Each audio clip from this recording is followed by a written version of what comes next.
morning, everyone. Thank you for your presence. So we just have 20 minutes to speak about strong topics. So we have today on stage 3 companies operating in 3 very different environments and facing 3 different challenges. But there are a common point, exponential growth of the AI. So the first one is Orange, with Vincent Lecerf, CHRO. Everybody knows it's a great company, but with a very specific culture and history. Second one is BNP Paribas, with Sofia Merlo, CHRO 2, one of the famous banks in the world, acting in a very regulated sector and guarantor the security of its clients. And third one, Valeo, with Agnès, the major leader in automotive equipment, facing a very hard and demanding market situation. You're right? So there's 3 companies that are already advanced in the implementation of AI. That's why they are on a stage. And we have a big chance to have them. And let's start because we just have 20 minutes. So my first question will be for Sofia, please. Hello, everyone. AI is already very present in BNP Paribas. But what are your specific organizational challenges to optimize implementation, considering notably your security challenge? Well, so as you know, we are a bank, so we have different business lines, and the main issue for us is to really serve our clients, to better serve them. So first of all, to protect them, and then to even serve them personally. So for us, the main issue today, and you know that because you are all having a bank serving you, it's security.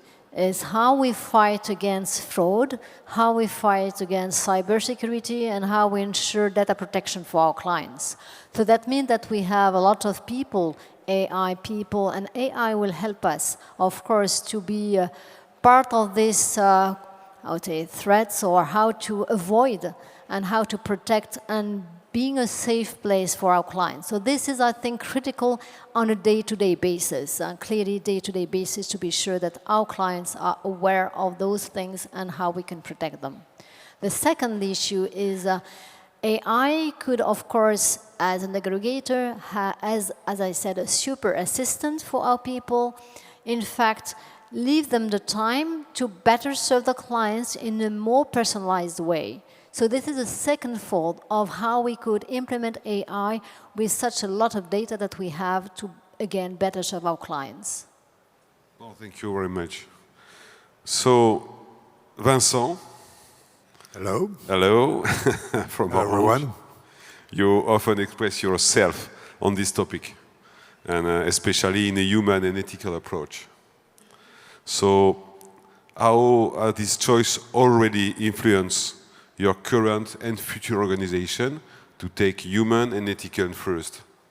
Yeah, so hello everyone. So yeah, for us, I think first AI is not something really new.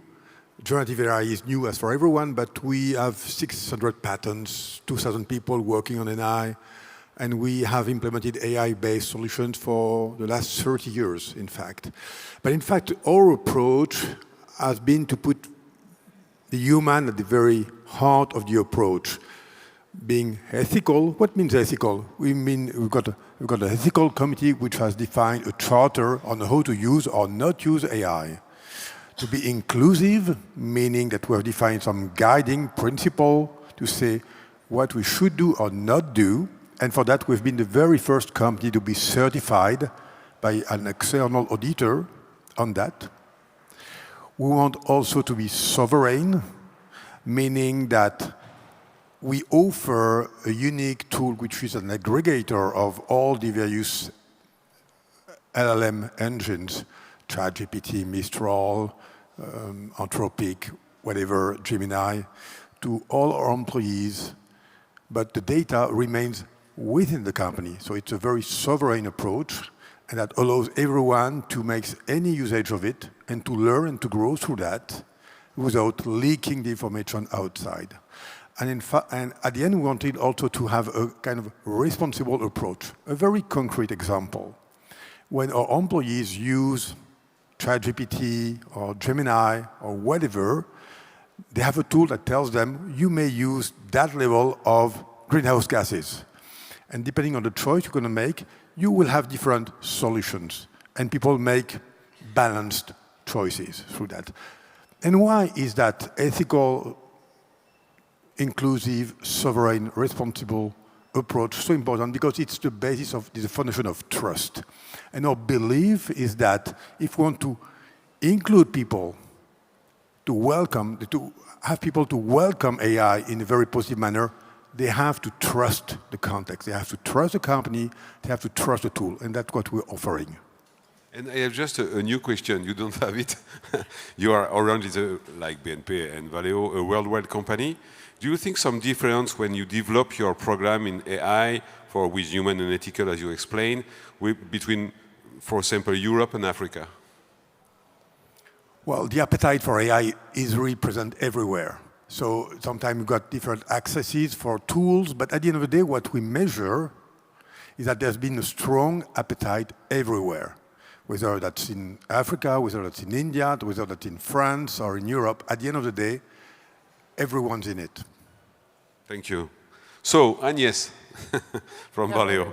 When we were preparing this meeting with you, you told me that you wanted to increase each position through AI.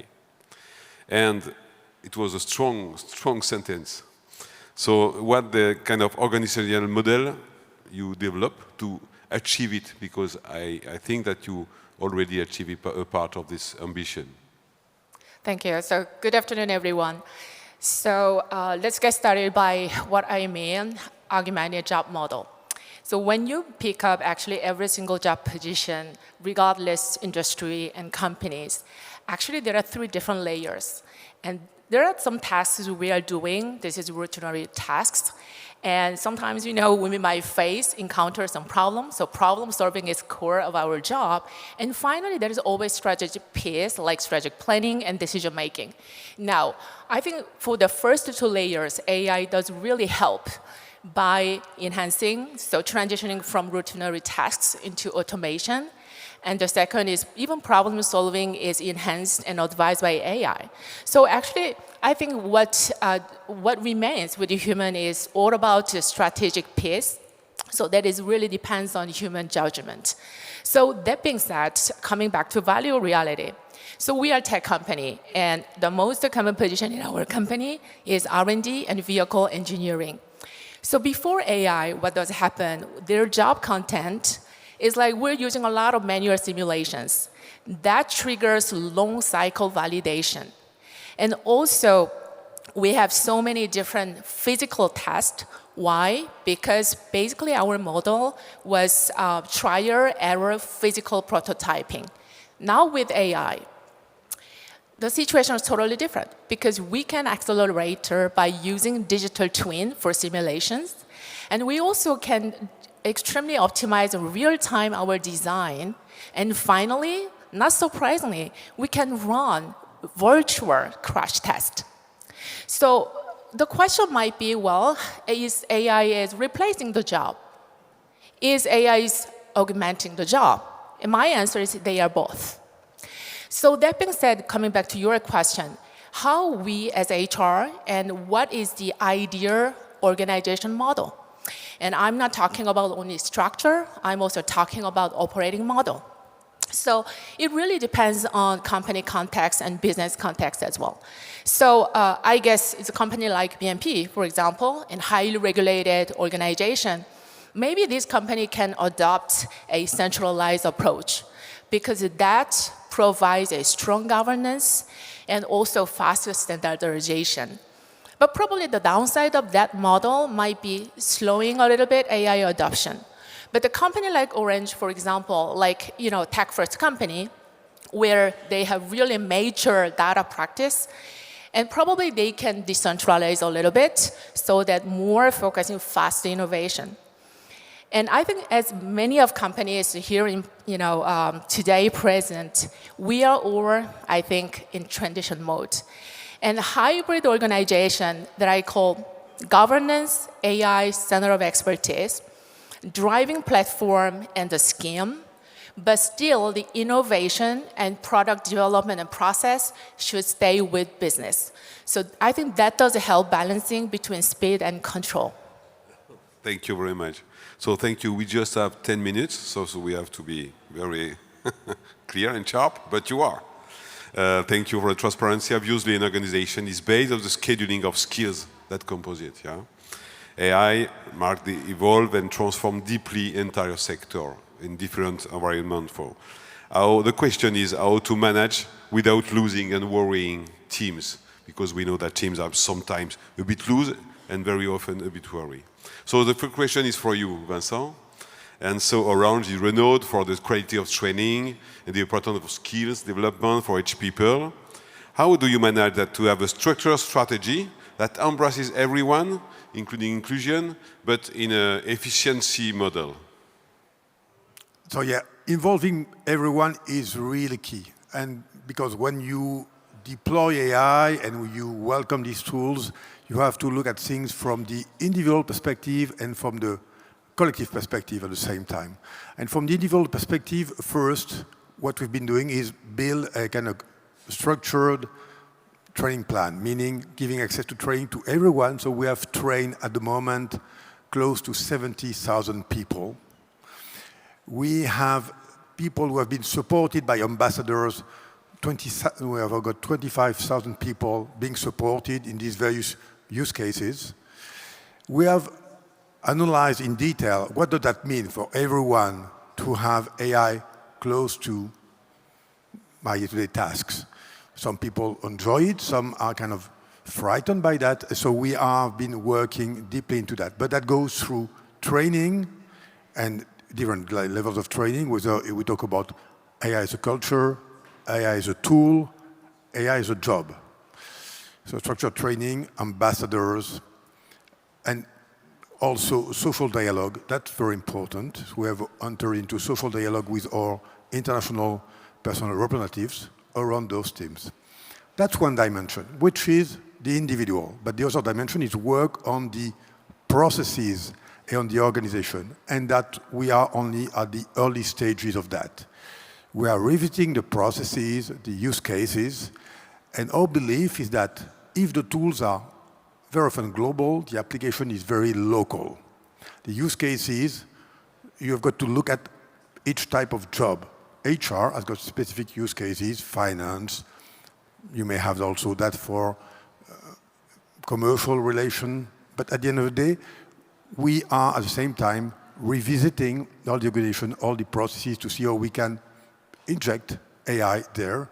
But of course, involving the people. At the end of the day, we've got to have people on board, trained, educated, and not fearful about that. Thank you. And do you have a clue for the social AI to explain that AI is a chance? I think the clue is, let me give you one or two anecdotes. The first one is that we have started by training, as well as we are training everyone. We've been training our personal representatives. Yeah. The second thing is that they have got access, and large access to the tools. And there is one anecdote I like, is when we made an in-depth survey, there was one personal representative who was interviewed saying, oh, this tool is frightening, but it's so helpful to write my tracts and my propaganda. So basically, and we know that, for instance, we had a recent reorganization, and we had a document of something like 400 pages. They all use the AI tools we have been provided to summarize that and analyze that. So that's the way to do that. But at the end of the day, we have used what we call the AI pledge that we have signed in February. They have revisited the values I mentioned, and we have entered into structured dialogue. We are the fourth session to review that in a systematic manner. What does that mean? What does it does not mean? Yeah, AI propaganda by union. So Agnès, you have a proactive approach, I have to say. And how did you manage to accelerate the impact of AI and to the point of seeing effect on teams and their skills, and which kind of one or two KPI you have to be sure that your very proactive approach is efficient?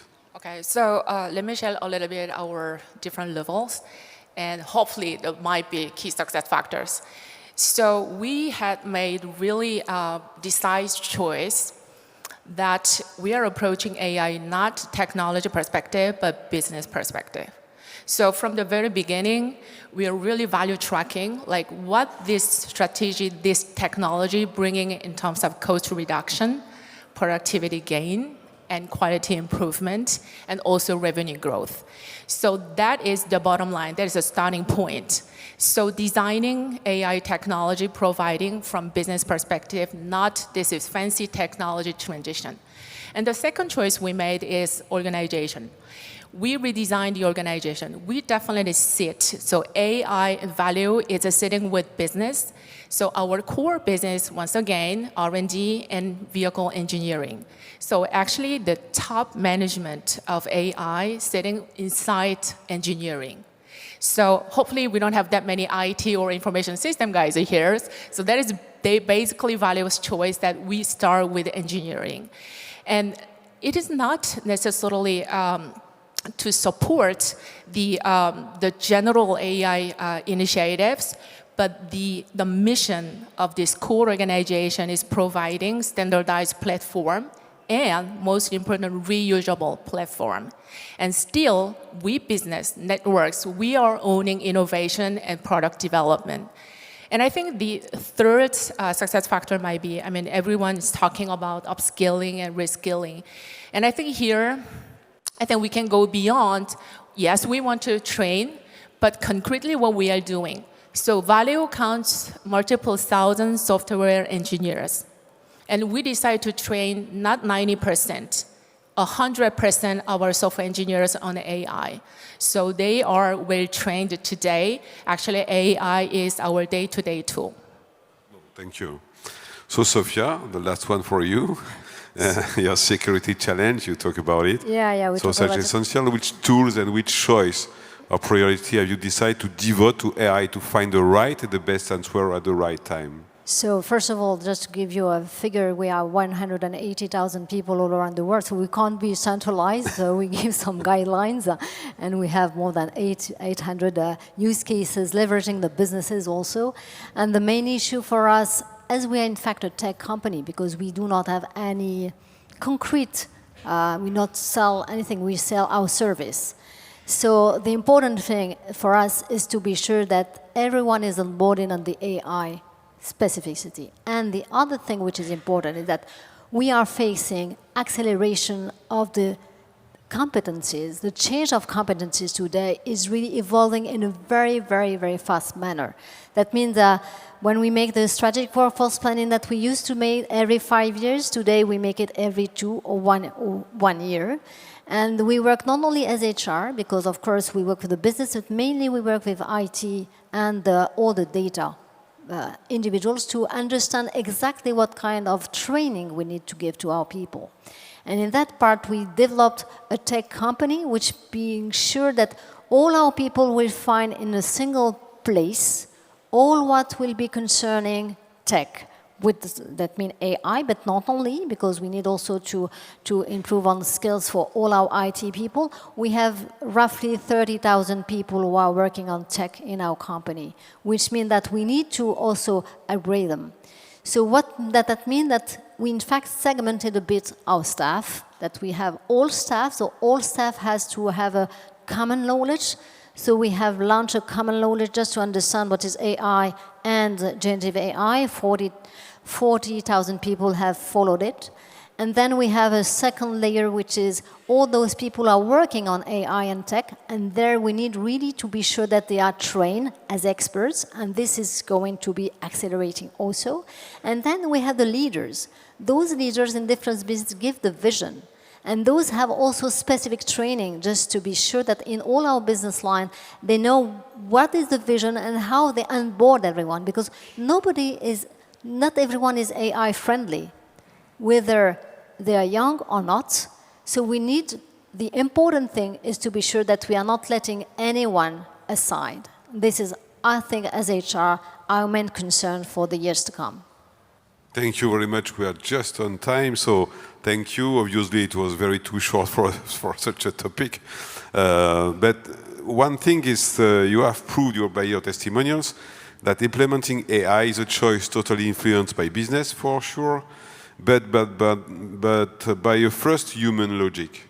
And so we have to find together the new human and tech balance. Thank you very much. Thank you. Thank you. Thank you.